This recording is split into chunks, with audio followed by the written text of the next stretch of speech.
probably in the history of the country.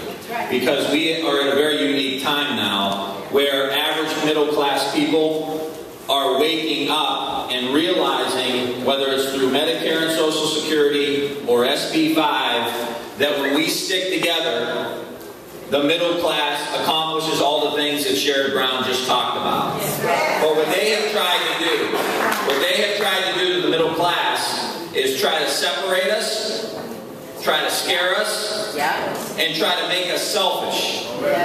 And if we all just kind of get our own little thing here, that we're somehow going to be better off. And they scare us to make us feel like that's the only way out. But what history in the United States of America has shown us is that when we stick together, when we realize that we're all in this together, and we unite behind a common purpose, a common cause, a common issue, great things happen, and we do become a more perfect union. But we only do that when we're together. And so I think we have a very unique opportunity to say to the wealthiest people in the country, not that we dislike you, but you had a really good 30-year run. You had a really good 30-year run in America. In the late 70s, their income combined, the top 1%, accounted for 9% of real income in the country in the late 70s. Today, it accounts for 25% of real income. There's been a huge shift of wealth from the middle class to the top 1%. And all we're saying is, if we want to keep America a progressive country that moves forward, that invests into our people, that does the research, that protects our seniors, protects Social Security, protects Medicare, make sure that everybody in the United States gets a good quality education, we've got to ask them to step up and help us achieve these goals.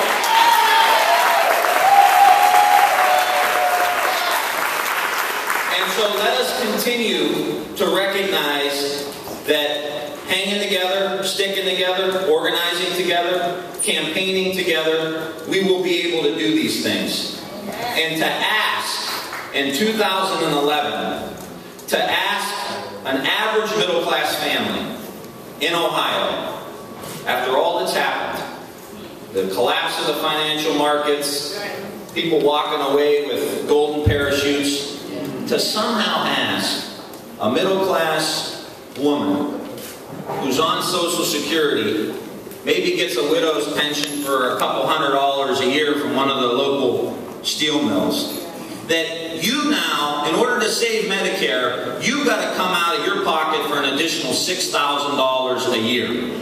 That's the only way we're ever going to be able to solve this problem. And Senator Brown sees this in the Senate all the time. We see these guys that are running around like Chicken Little, like the whole world's going to collapse, the sky's going to fall in, and these problems are so dramatic and so grave and so fundamental to the what it means to be an American. But at the same time, they can't muster up the courage to ask someone who makes $10 million a year to maybe just pay a little bit more to help us get across the finish line. Just a little bit more. And shared sacrifice and moving the country forward. And right now, I know, and I want to say this publicly and thank Senator Brown, because what he has been doing in the United States Senate is carrying the flag for places like Youngstown, Ohio, and Warren, Ohio. And Sherrod, I want to thank you for that.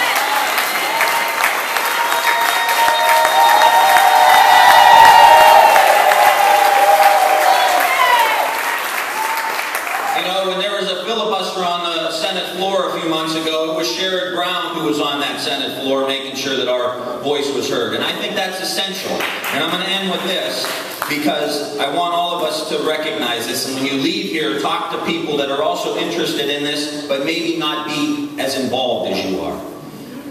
This is our chance. This SB 5 in Ohio has woken people up who thought they weren't in this crowd. But they know it now. They know it now. And it's our job as leaders and organizers and pastors to make sure that they know and we convince them that there are a certain group of people that are on your side. And there are a certain group of people that ain't on your side. And now you need to come be with the people that are on your side so that we can start setting the agenda in the United States of America, and the people that ain't on your side can go back on the sidelines and let us take over from here. Thank you.